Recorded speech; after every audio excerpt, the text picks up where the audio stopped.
গত 10 তারিখ পররাষ্ট্রনীতির সংস্কার নিয়ে আমার করা একটা এপিসোডের পর অনেকে অনুরোধ করেছেন যেন আমি ভারতের সাথে বাংলাদেশের কূটনৈতিক সম্পর্কের ভবিষ্যৎ এবং আমাদের করণীয় নিয়ে ভিডিও করি।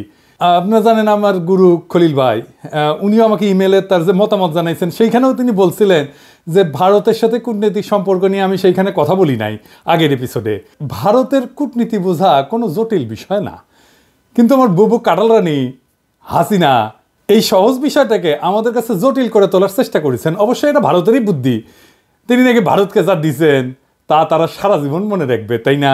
হ্যাঁ, দেখেছেন তো কি দিছে আর আমরা কি পাইছি তা আজকে দেখব। এই ভিডিওটা শুধু আমাদের সরকারের জন্য না, কূটনীতিকদের জন্য না, বরং কৃষক, ছাত্র, জনতা সহ বাংলাদেশের সকল নাগরিকের জন্য গুরুত্বপূর্ণ। কেন? কারণ আমাদের একমাত্র শত্রু হইল ভারত।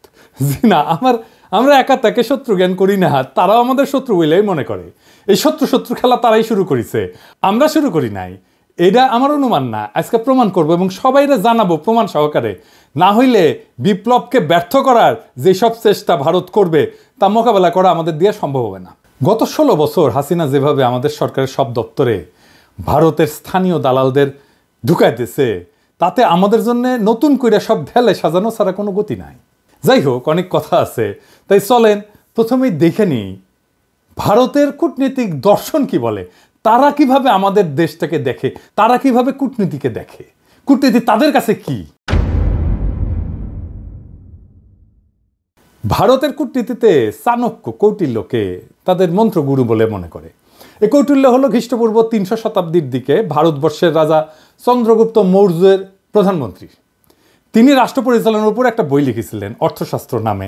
এই বইটা প্রায় দ্বাদশ শতাব্দী পর্যন্ত প্রাচীন ভারতে ব্যবহার করা হইতো। তবে ভারতে মুসলিম সাম্রাজ্যের বিস্তারের পর থেকে এই বইটা কেউ আর খুঁজে পায় নাই। মুসলমান শাসনকর্তারা ভারতের প্রাচীন ফিলোসফিকে জয় বাংলা করে দিছিল। যাই হোক, পরে 1905 সালে আবার সবার অজানা এই মাস্টারপিস ভারতের একজন কৃষক উদ্ধার করছিল এবং একজন সাধারণ ব্রিটিশ সেই বইটা ভারতে সংরক্ষণ করার ব্যবস্থা করে। আর বর্তমানে এই অর্থশাস্ত্র, কৌটিল্যের অর্থশাস্ত্র ভারতের প্রধানমন্ত্রী মোদী, পররাষ্ট্রমন্ত্রী জয়শঙ্কর থেকে শুরু করে অনেক নতুন পুরানো নেতার রাজনৈতিক আদর্শে পরিণত হয়েছে।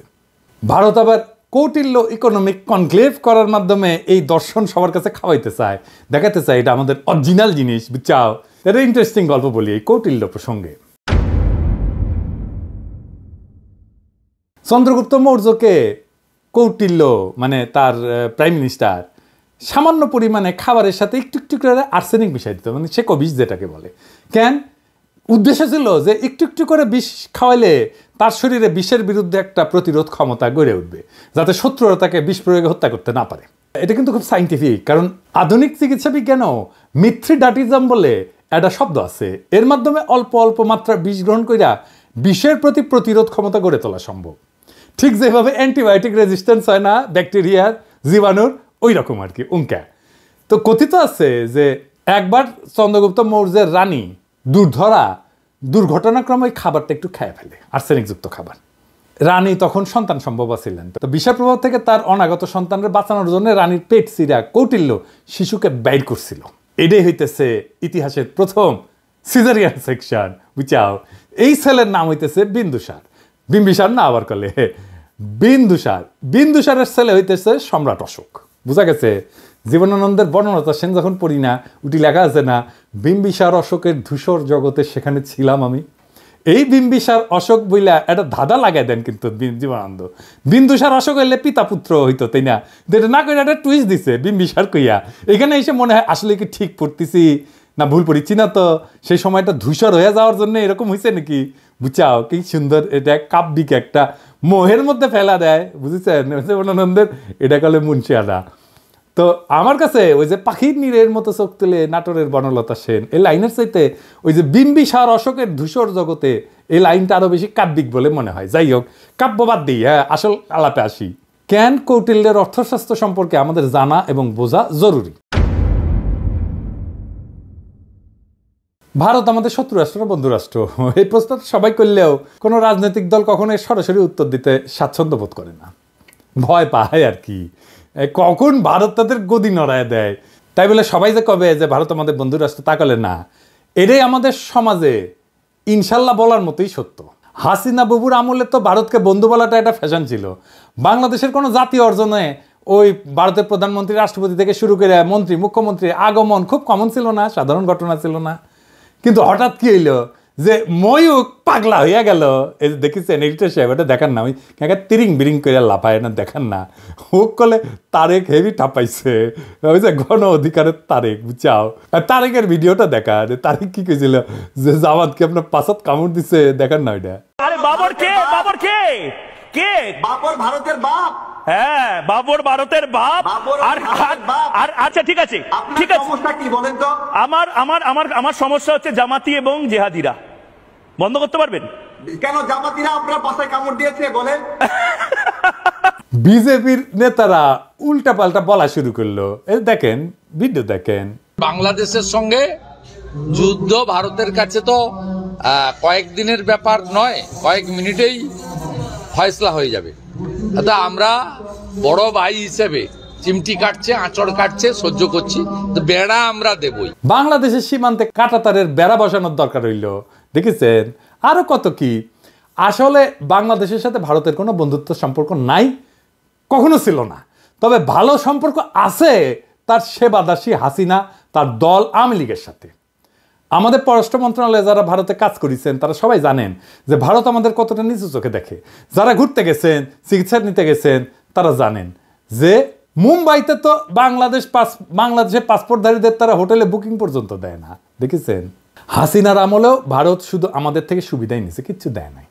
ট্রানজিট নিছে, চট্টগ্রাম পোর্ট দিয়ে মালামাল পরিবহনের অনুমতি নিছে, বাংলাদেশকে ভারতের মনোপলিতে পরিণত করেছে, আমাদের সরকারি প্রতিষ্ঠানগুলোকে শেষ করে দিছে। বিনিময়ে আমরা কি ওই মুজিবের আমলে স্বাক্ষর করা ফারাক্কার ন্যায্য পানির হিস্সা পাইছি? পাই নাই। আমরা কি হাসিনার আমলে তিস্তা চুক্তি দিয়ে পানির ন্যায্য হিস্সা পাইছি? পাই নাই। তার কারণ কি? কারণটা হইতেছে কৌটিল্যের একটা থিওরি আছে, mandala theory. Mandala Nelson Mandela না, মান্ডালা মন্ডো থিওরি আর কি। তার মানে কোন রাজার পাশের রাজ্য তার বন্ধু না, পাশের রাজ্য হইল তার বন্ধু, বুঝছাও? চলেন একবার ম্যাপ দেখে আসি। ভারতের আশেপাশে যত রাষ্ট্র আছে তার মধ্যে একমাত্র বাংলাদেশের সাথে তার কথিত বন্ধুত্ব ছিল, মানে একমাত্র সেবাদেশী হাসিনার মাধ্যমে সে বন্ধুত্ব ছিল। কিন্তু পাকিস্তান, নেপাল, ভুটান, শ্রীলঙ্কা, মালদ্বীপ, এমনকি মিয়ানমারের সাথে ভারতের অত ভালো সম্পর্ক না, তাই না? বন্ধুত্ব নাই। বাংলাদেশে ভারত প্রভু তার সেবাদাসী হাসিনাকে একটা সুষ্টি দিয়ে বুঝ দিছে, ওই যে তো বন্ধু। এটাও আসলে একটা কৌটিল্য মতে ভারতের পররাষ্ট্রনীতির একটা অংশ কলে। এটা আমরা দেখমুনি, হাসিনা ফাসিনা কিছু না। এটা বোঝার জন্য চলেন দেখি কৌটিল্যের পররাষ্ট্রনীতিতে কি লেখা আছে। কৌটিল্যের পররাষ্ট্রনীতিকে বলে 6-fold পলিসি, মানে 6 স্তরের পলিসি। এটা একটা সংস্কৃত খটোমটো বাংলা আছে, ষটগুণ্য সিদ্ধান্ত। যাই হোক, আমি ইংলিশটাই কব, কারণ ইংলিশে কইলে তো ঠিকই কইছি, তাই না? তো যাই হোক, এই 6-fold পলিসি অনুযায়ী পররাষ্ট্রনীতি 6 ভাবে পরিচালনা করা যায়, 6 ভাবে, বুঝছাও? কি কি? শান্তি, যুদ্ধ, নিরপেক্ষতা, আগ্রাসন, জোট এবং দ্বৈত নীতি। হ্যাঁ, বুঝছাও? 6টা।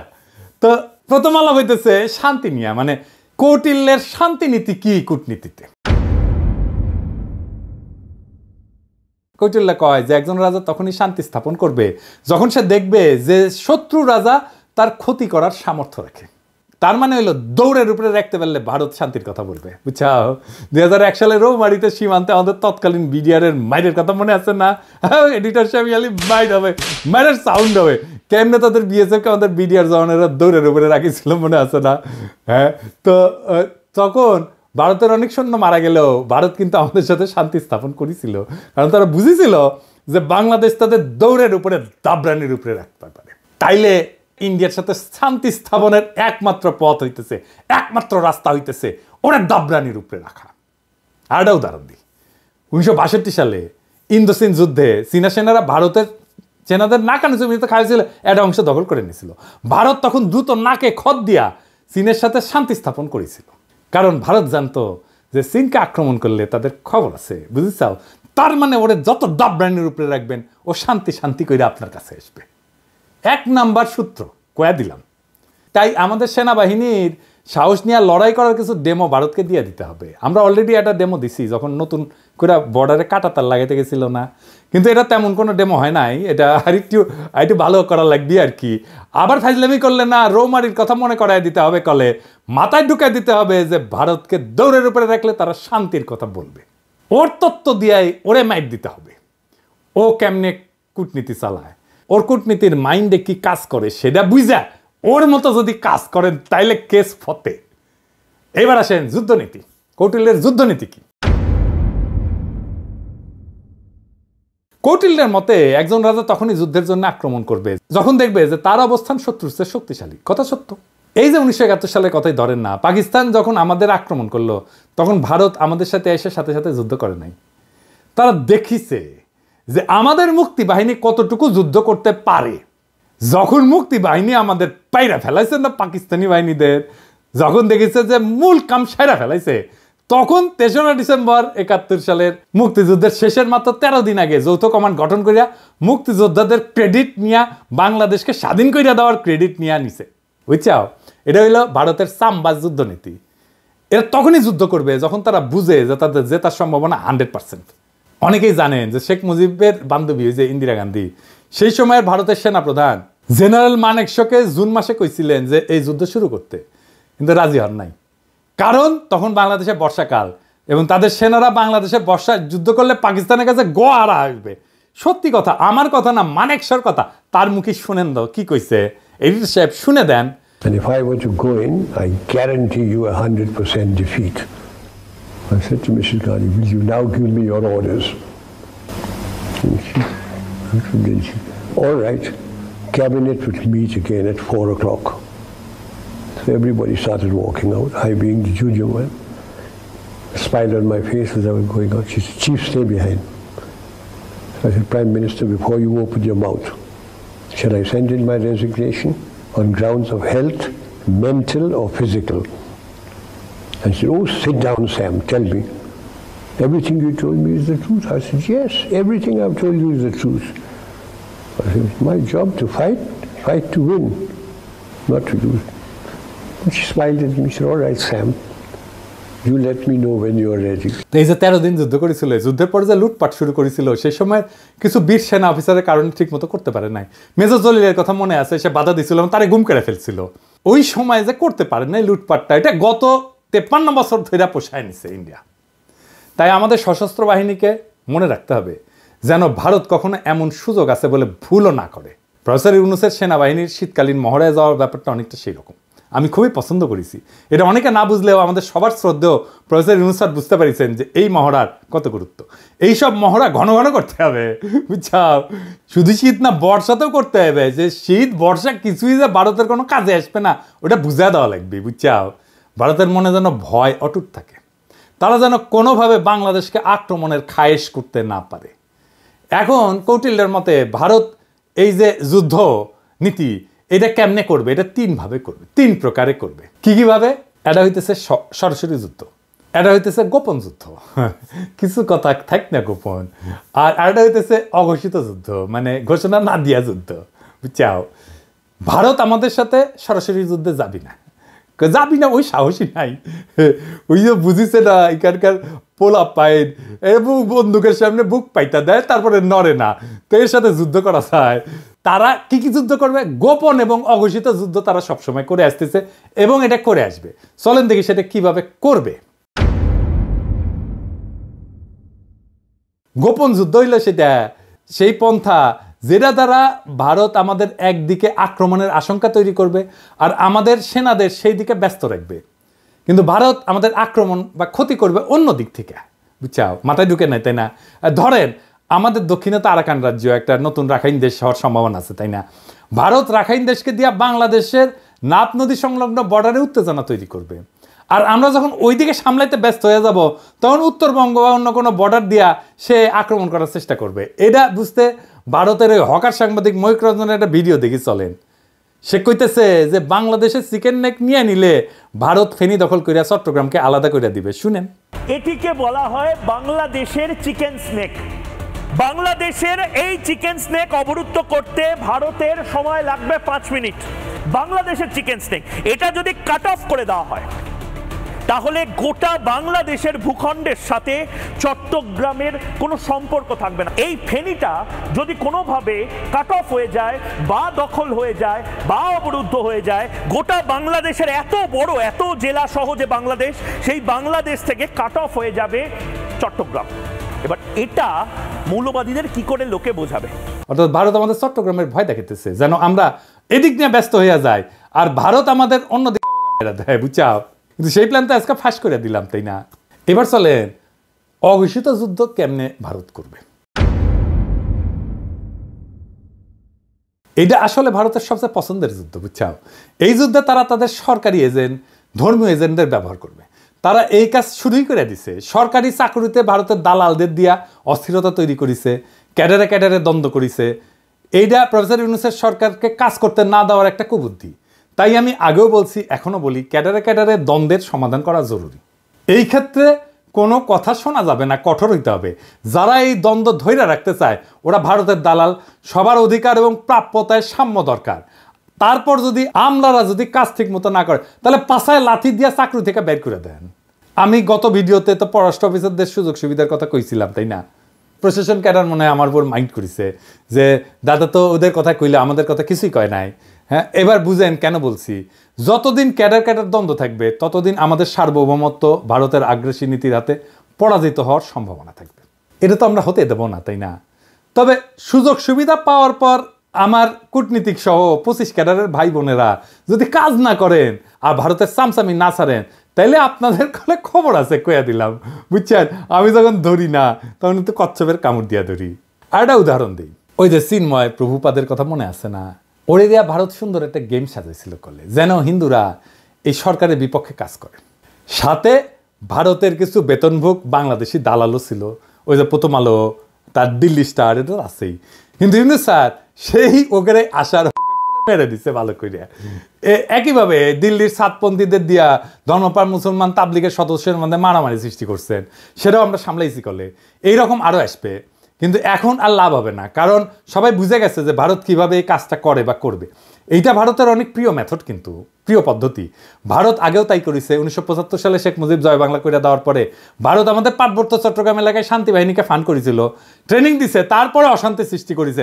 আর এই হারামজাদা কাদের সিদ্দিকী ওরে আশ্রয় দিচ্ছে। আদের সিদ্দিকী তার বাহিনী নিয়ে বাংলাদেশের ভিতরে আসে আক্রমণ করিত, এবং কাদের সিদ্দিকীর বাহিনীর সাথে আমাদের সেনাবাহিনীর যুদ্ধ হইতো। কিন্তু অনেকে গলে বীরুত্তম খেতাবও পাইছে, এবং আমাদের অনেক অফিসার মারা গেছে, সৈনিক মারা গেছে।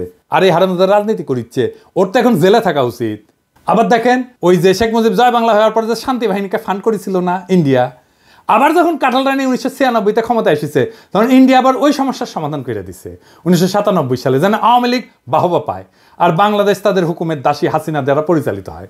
একই কাজ তারা শ্রীলঙ্কায় করেছে তামিল হিন্দুদের নিয়ে, নেপালে করেছে মাওবাদীদের নিয়ে, পাকিস্তানে বেলুচিস্তানেও একই গল্প।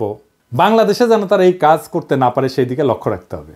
বর্ণ, গোত্র, ধর্ম নিয়ে যারা লাভ দেবে, ঝামেলা করার চেষ্টা করবে, ইসলামকে বাংলাদেশে বিতর্কিত করার চেষ্টা করবে, এরা সবাই ভারতের দালাল, এটা মাথায় রাখতে হবে। এবার দেখি কৌটিল্যের নিরপেক্ষতা কূটনীতি কি। কৌটিল্য কাছে যদি কোনো রাজা মনে করে যে তার শত্রু রাষ্ট্রের ক্ষমতা তার সমান এবং এই ক্ষমতার সাম্য তাদের পারস্পরিক ক্ষতি হইতে বিরত রাখে, তবে রাজা সেই রাজ্যের প্রতি নিরপেক্ষ থাকে। মজার কথা মানে হইল, ভারত যদি মনে করে বাংলাদেশ তাদেরকে জয় বাংলা করে দিতে পারে যে কোনো সময়, তাইলে ভারত আমাদের সাথে নিরপেক্ষ আচরণ করার সিদ্ধান্ত নেবে। এই ধরেন 5ই আগস্টের পর আমরা যখন ইলিশ দেওয়া বন্ধ করেছিলাম তখন ভারতের বাহাদুরি কিন্তু শেষ হয়ে গেছিল। তো ওরা তখন আমাদেরকে তেল দিয়া, কালারানির প্রতি প্রেম কিছুটা বিসর্জন দিয়া আমাদের থেকে ইলিশ নিচ্ছে, আমরা দিছি। যদিও এই সিদ্ধান্তটা আমাদের অনেকে পছন্দ হয় নাই, কেননা আমরা সেই সিদ্ধান্ত বুঝে নিছি কিনা জানি না। তবে এখন এইসব চাল আমাদের বুদ্ধি করে চলতে হবে।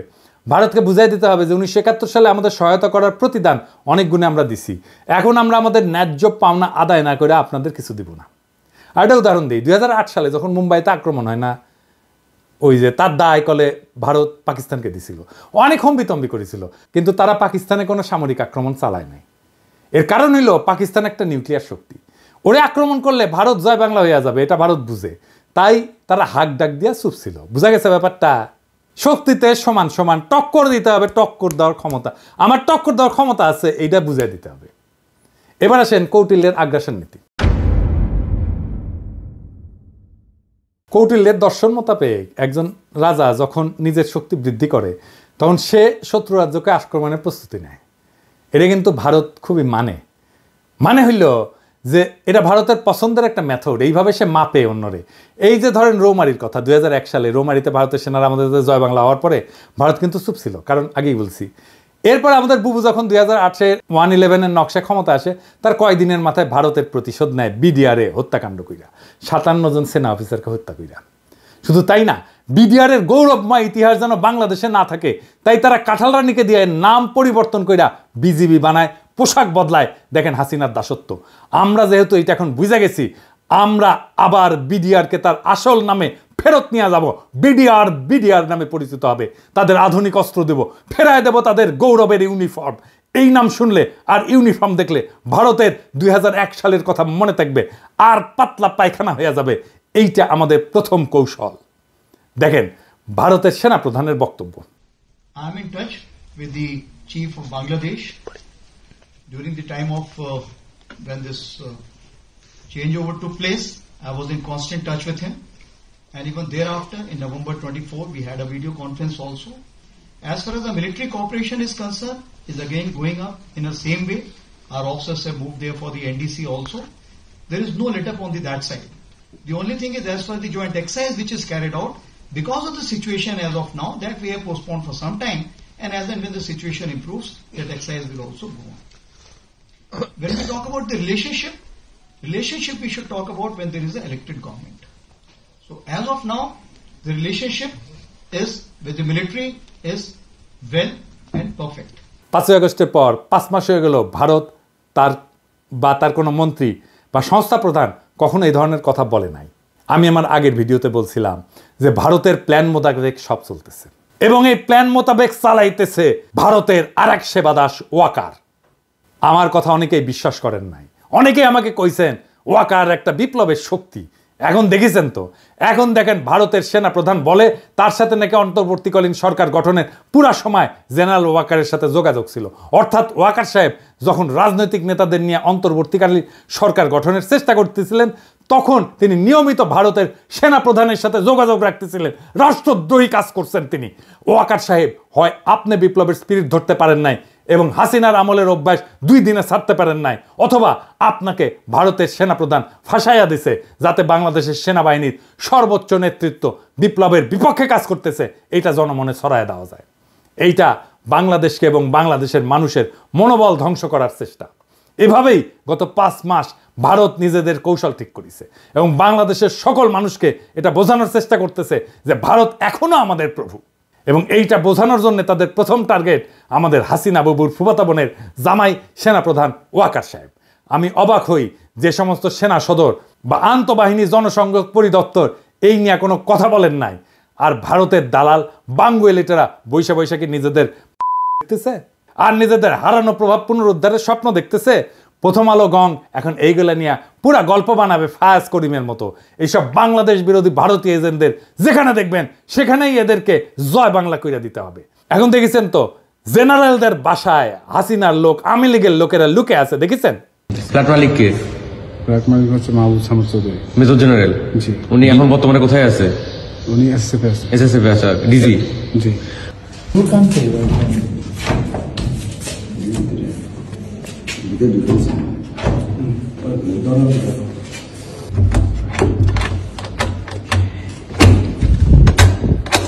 এক্সকিউজ মি, কেউ যদি থেকে থাকেন আসেন, কথা বলেন, বের হন, নাইলে আমরা কিন্তু দরজা ভাঙতে বাধ্য হব। আপনারা যদি ভিতরে কেউ থেকে থাকেন একটু কাইন্ডলি একটু কোঅপারেট করে বের হন, নাইলে আমরা কিন্তু দরজা ভাঙতে ইয়া করবো।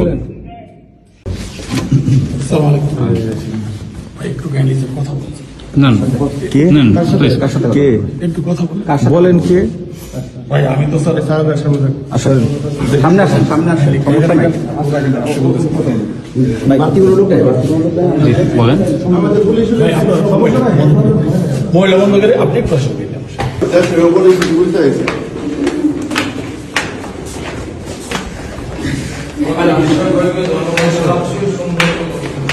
তো এখন কি করা লাগবে আমাদের এই সেনাবাহিনী নিয়ে? এর মধ্যে আমাদের সামরিক সক্ষমতা এমনভাবে উন্নীত করতে হবে যেন ভারত আমাদের ভয় পায়। ভারতের সামরিক শক্তি আমরা জানি, সেটা ওয়াকার সাহেবও জানেন। সামরিক বিষয়ে তাই এখানে বলতে চাই না, আমার সাথে যোগাযোগ করলে পরামর্শ দিয়ে দিব। তবে এটা বলতে পারি, আমাদের সশস্ত্র বাহিনীকে নতুন নতুন আধুনিক যুদ্ধ বিমান, ট্যাঙ্ক, যুদ্ধ সরঞ্জাম কিনতে হবে। মাঝে মাঝে সে সমস্ত মাল দিয়া একটু প্রশিক্ষণ করে তো ফুটেতে টুটেতে হবে আর কি, বুঝছাও। আর বলিছি এটা সাইবার ব্রিগেড করতে হবে আমাদের শক্তিশালী, তাইলে আমাদের পাতলা পায়খানা চলতে থাকবে। ভারত কিন্তু ফ্রান্স থেকে রাফেল কিনেছে, রাশিয়া থেকে কিনেছে সুখয় যুদ্ধ বিমান। আমাদের তো রাশিয়া আর ফ্রান্সের সাথে সম্পর্ক ভালো, যুক্তরাষ্ট্রের সাথেও ভালো, তুরস্কও আছে। ভারত এতদিন আমাদের আধুনিক যুদ্ধ সরঞ্জাম কেনার ব্যাপারে ভেটো দিয়ে আসছে করলে, এখন বুঝতে পারছেন তো কেন তারা ভেটো দেয়? এই কূটনীতির কারণে, কারণ ওরা চায় আমরা যেন সমরে শক্তিশালী হইতে না পারি এবং তাদের সেবা দাসী হিসাবে থেকে যায়। এরপরে আসেন কৌটিল্যের কূটনীতিতে জোট নীতি কি। কৌটিল্য বলে দিছে যে যখন রাজায় যুদ্ধ করবে না তখন সে অন্য শক্তিশালী রাজ্যের সাথে জোট গঠন করবে এবং নিজেকে সেই শক্তিশালী রাজার হাত থেকে নিরাপদ রাখবে। ভারত কিন্তু এই কামটাও ঠিক মতো করে, মানে কৌটিল্যকে মাইনে চলে আর কি। এই যেমন ধরেন ভারতের সামরিক সহযোগিতার সম্পর্ক আছে রাশিয়া, ইসরায়েল আর যুক্তরাষ্ট্রের সাথে।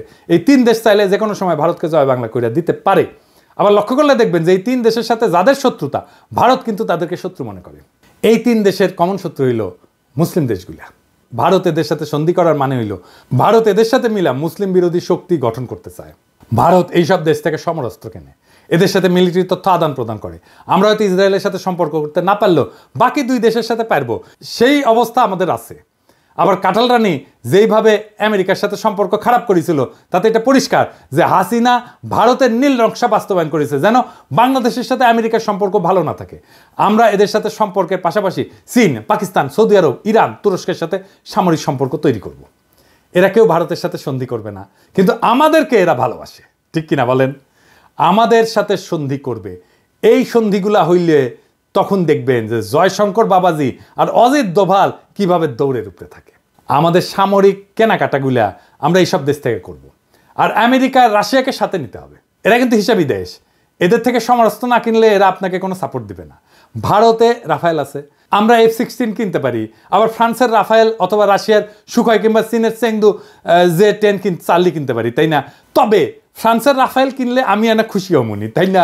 আমাকে এত আশ্রয় দিছে না ফ্রান্সের সরকার, ওদের কিছু করা লাগে না, আমাদের তো একটা দায়িত্ব আছে, কি বলেন? তো রাফায়েল কিনলে পিনাকি দাদা খুশি হয়ে যাবে নি, বুঝছাও? তো শুনেন, কেনা লাগবি না এখনই, খালি কেনার আলাপ শুরু করে দেন, দেখবেন ভারতের সীমান্তে কাঁটাতার বসানো থেমে যাবে। আমি গ্যারান্টি দিচ্ছি, লিখে দিচ্ছি, না হইলে আমার এসে কইেন। আলাপ শুরু করেন খালি, দেখেন তাদের রাষ্ট্রদূতের দৌড়াদৌড়ি শুরু করে দেবে ওই দেশে। তখন ওরাও ভারতকে তাদের ব্যবসার মধ্যে না আসার পরামর্শ দিয়ে বসায় দিবে। পাকিস্তানে আমাদের সামরিক কর্মকর্তাদের সফরে একটা ভালো সংবাদ শুনলাম, তাদের থেকে J-71 যুদ্ধ বিমান কেনার আলাপ চলতেছে। বাংলাদেশ কিনলে তারা খুশি হবে। দক্ষিণ এশিয়াতে ভারত একটা সিপাই থাকবে। এইবার আসেন কৌটিল্যের দ্বৈত নীতি, এই জিনিসটা আবার কি? এটা সবচেয়ে মজার থিওরি। এইটার মধ্যে একজন রাজা একই সময় একজনের সাথে যুদ্ধ আর একজনের সাথে সন্ধি, বুঝছাও? মানে হইলো ভারত একসাথে 2টা যুদ্ধ করতে পারবে না, করবেও না, কখনোই না। দেখবেন যখন পাকিস্তানের সাথে যুদ্ধ খেলে তখন অন্য কারোর সাথে সেই খেলা দেখায় না। গত 16 বছর তো আওয়ামী লীগ ভারতকে বাম্পার সুবিধা করে দিছিল, বাংলাদেশ তো তাদের দখলেই ছিল, তাই না? ভারত নিশ্চিন্তে অন্যদের সাথে ঝামেলা করে গেছে। এখন তো সেই মজা আর নাই। এখন আমরা ভারতের শত্রু সকল দেশের সাথে আলাদা আলাদা করে সম্পর্ক তৈরি করব। আধুনিক বিশ্ব ব্যবস্থায় সম্পর্কের অন্যতম মাধ্যম হইল ব্যবসা এবং বাণিজ্য, এই সম্পর্ক জোরদার করা। এবার আসেন আমাদের ভারত নীতি কেমন হবে, কি দিয়ে আমরা ভারতকে সাইজ করতে পারবো, ওরা দৌড়ের উপরে রাখতে পারবো, প্রত্যেক দিন দাবরানির উপরে রাখতে পারবো। এটা আমাদের জানা দরকার না? আসেন দেখি। অনেকে মনে করে আমরা ছোট দেশ, ভারত ছাড়া আমরা চলতে পারবো না। আরামজাদা, চলতে পারি কিনা তুই দেখ আমাদের দায়িত্ব দিয়ে দেখ পারি কিনা। আমি প্রফেসর ইউনূসকে কইব যে আপনি অনতিবিলম্বে সার্কের কার্যক্রম চালু করেন। দরকার হলে বাংলাদেশ সম্মেলনের ডাক দিবে, আয়োজন করবে, এতে সকল দেশের সাথে বাংলাদেশের সম্পর্ক উন্নত হবে। ভারত আসতে যাবে না জানি, কারণ তারা পাকিস্তানের সাথে এক টেবিলে আলোচনায় বসবে না। আমাদেরকে এই সুযোগটা নিতে হবে। এই জন্যেই আমরা ভারতকে ছাড়াই সার্কের কাজ শুরু করব। দক্ষিণ এশিয়াতে ভারতের মহাজনগিরি ছুটাই দিতে হবে। দক্ষিণ এশিয়াতে পাত্তা না পেলে ভারতকে আর কোনো দেশই পাত্তা দিবে না। ভারত নিজেদের অনেক বড় হ্যাডম ভাবে। দেখেন তাদের পররাষ্ট্রমন্ত্রী কি বলে। I think I'm 1/5 of the world's population. I am what today the 5th or 6th largest economy in the world. I mean, forget the history, civilization bit, everybody knows that. But I think I'm entitled to have my own side. I'm entitled to weigh my own interests, make my own choices. And my choices will not be cynical and transactional, but they will be a balance of my values and my interests. There is no country in the world which disregards its interests. SAARC চালু হইলে দেখবেন ভারতের পায়জামা ঢিলা হয়ে গেছে, ওর ফিতা খুঁজে পাচ্ছে না। সাথে আমরা অবজারভার হিসেবে নিব চীন, রাখাইন, এইসব দেশকে, তারা খুশি হবে। আফগানিস্তানকে নিব, রোহিঙ্গা সমস্যার সমাধানে নতুন গতি আসবে। আর ইন্ডিয়াকে আমরা বাস দিতেই থাকবো। আগে কইছিলাম যে ভারত তার কোনো প্রতিবেশী দেশকে বন্ধু মনে করে না। আমরা ভারতকে বন্ধু মনে করার কোনো ঠেকা নাই আছে, ওরাই তো মনে করে না। আমাদের ভুলে গেলে চলবে না যে আমরা 18 কোটি মানুষের একটা বাজার, পৃথিবীর 8ম বৃহত্তম বাজার, আমাদের ক্রয় ক্ষমতা বিশ্বে 25তম। আমাদের এইখানে সবাই তার পণ্যের বাজার করতে চাইবে, সবাই। আওয়ামী লীগ বাংলাদেশকে ভারতের একক বাজারে পরিণত করছিল। বিগত 5 বছরে, বিশেষ করে কোভিডের পর ভারত থেকে আমাদের আমদানি কতটা বাড়িছে দেখেছেন? দেখেন, শুধু 2022 সালে ভারত থেকে বাংলাদেশ আমদানি করেছিল $14 বিলিয়ন, আর যেখানে বাংলাদেশ থেকে ভারত আমদানি করেছিল মাত্র $2 বিলিয়ন। মানে হইল হাসিনা বাংলাদেশের টাকায় ভারতের কোভিড থেকে হওয়া ক্ষয়ক্ষতি মিটানোর ঠিকানি ছিল। না হলে ভারতের এত দুঃখ কারণ দেখি না। ভারতের সাথে আমাদের ব্যালেন্স অফ ট্রেড হবে সমান সমান, লাগলে আমাদের পক্ষে বেশি হবে, কারণ ভারতের জনগোষ্ঠী আমাদের 10 গুণ। আমরা যা ভারত থেকে কিনবো, ভারতের আমাদের 10 গুণ কিনতে হবে আমাদের কাছ থেকে। ভারত আমাদের থেকে সমান সমান আমদানি না করলে আমরা ভারত থেকে পণ্য আমদানি বন্ধ রাখবো। ভারত থেকে আমরা সবচেয়ে বেশি আমদানি করি তেল, তুলা, পশুখাদ্য, মোটরযান ইত্যাদি। এইগুলো আমাদের নিকটবর্তী দেশগুলো থেকে সহজেই আমদানি করা সম্ভব। আমরা এই সেক্টরগুলোতে চোখ রাখবো। আর এই সেক্টরগুলোতে ভারত থেকে আমদানি বন্ধ না করা হইলে আমরা দরকার হলে রাস্তায় নামবো, আবার সংগ্রাম করব। মেসেজ ক্লিয়ার, ভারতের একচেটিয়া আমদানি বাদ। লাগলে চীন থেকে আমদানি হবে, লাগলে রাশিয়া থেকে আমদানি হবে। ওদের সাথেও ব্যালেন্স অফ ট্রেডের অবস্থা ভালো না। তবে ভারতের শত্রু আমাদের বন্ধু হইতেই পারে। আর আমাদের সাথে ফাজলামি করলে আমরা চীনকে দিয়ে ভারতের কান চুলকাইতে পারবো। তখন ভারত বুঝবে যে কৌটিল্য আমরাও বুঝে গেছি, বুঝছাও। আর বুঝেছেন তো, আমি তো কইছিলাম যে রাশিয়া থেকে ট্রাক কেনা লাগবে। এই যে দেখেছেন না ট্রাক কত সুন্দর, দেখেছেন? রাশিয়া থেকে ট্রাক কেনেন, ইন্ডিয়ার ট্রাক দিয়ে কি করবেন? দেখেছেন মুখে হাসি ফুটেছে। এই যে আমার ক্ষুদ্র ভাতারা খুশি হয়ে গেছে রাশিয়ার ট্রাক দিকে। তা আমাদের ভারত নীতি খুব সোজা। 1971-এর পর থেকে আওয়ামী লীগ যে যে চুক্তি করেছে ওইগুলো আমাদের পুনর্বিবেচনা করতে হবে। ভারত যদি কোনো চুক্তি না মানে তাহলে আমরা সব চুক্তি বাতিল করে দেব। ভারত বাংলাদেশের 64টা অভিন্ন নদীর একটা নদীতে যদি ঠিক মতো পানি না আসে তাহলে ভারতের ট্রানজিট বন্ধ করে দেওয়া হবে। সীমান্তে ওদের শাকসবজি কাঁচামাল যেন পয়সা নষ্ট হয়ে যায়। একবার এই কাজ করে দেখবেন ভারত কিভাবে সোজা হয়ে থাকে। আমরা যেভাবে হাসিনার রেমিটেন্স বন্ধ করে দিছিলাম না, ঠিক সেইভাবে ভারতের বাংলাদেশ থেকে উপরি কামাই যদি বন্ধ করে দেন তাহলে দেখবেন ওই সোজা। ভারতে কেউ শপিং করবেন না, ভারতে কেউ চিকিৎসা করতে যাবেন না। ভারতের টিভি চ্যানেল বাংলাদেশে চালানো হলে বাংলাদেশের টিভি চ্যানেলগুলো ভারতে চালাতে দিতে হবে। আমাদের টিভি চ্যানেল টাকা দিয়ে কিনতে হবে ওদের। এই বাজার হারানোর ভয় ভারতের মধ্যে ঢুকলেই দেখবেন সব ঝরঝরা।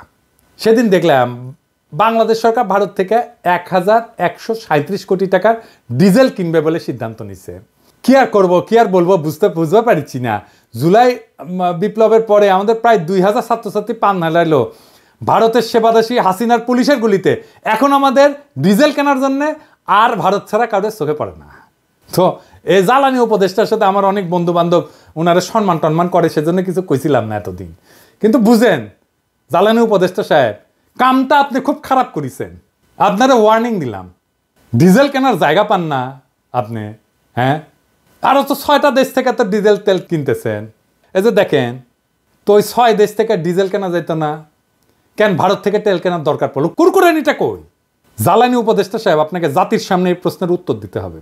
সামে সিকোনে প্রচুর কাম করিচ্ছেন কলে, নাইলে বিপ্লবী জনতা আপনাকে কেন বিশ্বাস করবে? ইউনূস স্যার, আপনি কি এই ব্যাপারে জানেন নাকি বিএনপির সাথে সমঝোতা হওয়ার পর এখন বিএনপির চাপে আপনারা এই সিদ্ধান্ত নিতেছেন? নিলে জানান, আমরা তো আছি।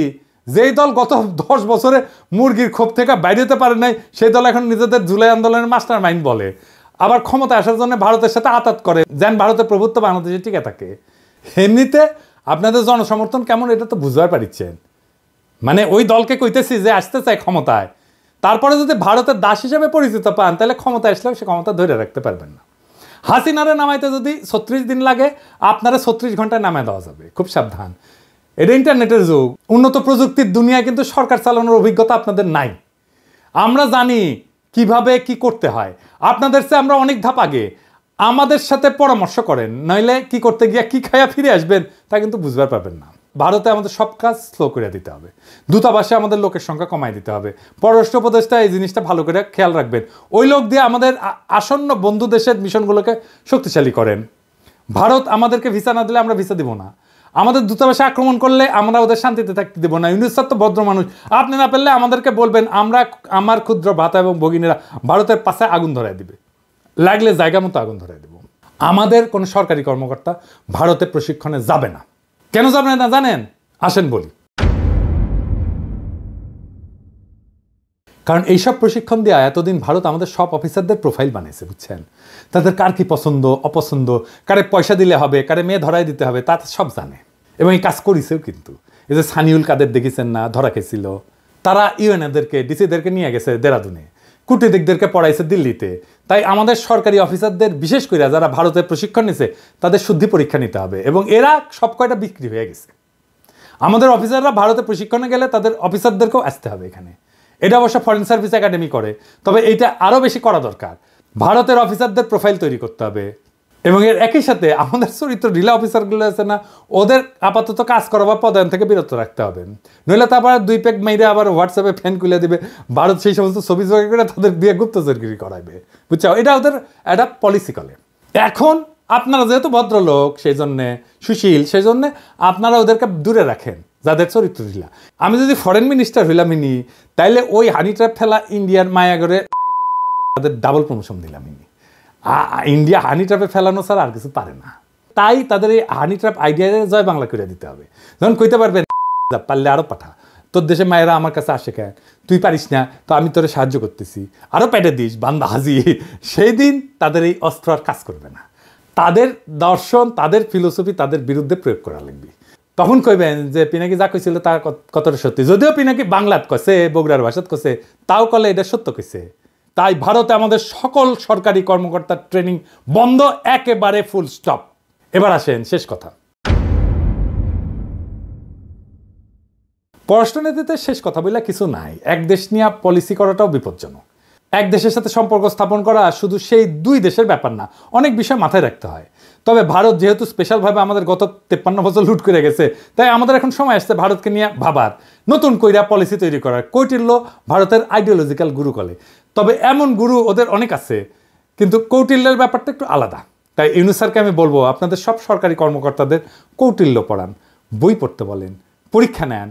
ভারত যেভাবে আমাদেরকে সাইকোলজিক্যালি করাপ্ট করেছে না, আমরা এখন ওদের সাইকোলজি শিখবো তাদেরকে করাপ্ট করার জন্যে। আজকেই আর ফল আসবে না, কারণ সরকারে তাদের অনেক গোপন সেবাদাসী আছে। তবে এইভাবে আগাইলে আশা করা যায় আমরা 5-10 বছরের মধ্যে আমাদের হারানো মেরুদণ্ড আবার ফিরে পাবো। আর আওয়ামী লীগ হইল ভারতের দাস, দেশের শত্রু। এটা আজ আবার প্রমাণ করলাম, এটা দর্শন দিয়া করলাম। এইবার অনেকে তো বলে যে পিনাকি না বুঝেই বলে, তাদের জন্য সমালোচনার আহ্বান রইল। ভারতের পররাষ্ট্রনীতি আমি যেভাবে খুলে দেখাই দিলাম, এটার বাইরে কোনো কথা আছে কিনা। ভারত নিয়ে যে দালালি করবে তাদের কলে খবর আছে।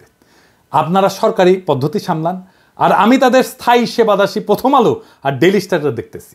এরাই মিডিয়াতে উল্টাপাল্টা লিখবে, মানুষকে ভারতের মুখাপেক্ষী করতে সব চেষ্টা করবে। আগাম কইয়া দিলাম আপনাদের প্ল্যান চেষ্টা করে দেখেন, ফাল দিলে কলে খপ করে ধরবো, ধরে ফেলামো। জিয়াফতে এখন লোক হচ্ছে ক্যাঙ্কা, দেখেছেন? আজকে আয়োজিত হতে যাচ্ছে সামাজিক জিয়াফত। এই জিয়াফতের উদ্দেশ্য হলো শহীদ পরিবার, আহত সহযোদ্ধা এবং ছাত্র জনতাকে সম্মান জানানো। এই জিয়াফতে 5000-এর অধিক মানুষকে গরু জবাই করে খাওয়ানোর ব্যবস্থা করা হয়েছে। আমরা যদি চারপাশটা একটু দেখাই, আপনারা এই পাশটায় দেখেন কি পরিমাণ মানুষ এখানে স্বেচ্ছায় এসে উপস্থিত হয়েছে। তাদের উপস্থিতি প্রমাণ করে শহীদদের প্রতি সাধারণ মানুষের এবং আহতদের প্রতি সাধারণ মানুষের ভালোবাসা এবং আবেগ কতটা বেশি। বাড়ির সামনে কলে গরু ফেলামো আর জব দেবো, গরু ফেলামো আর জব দেবো, কাইন্দা কলে কুল পাবেন না। তখন আবার কোয়েন না সাবধান করি নাই। ইনকিলাব জিন্দাবাদ।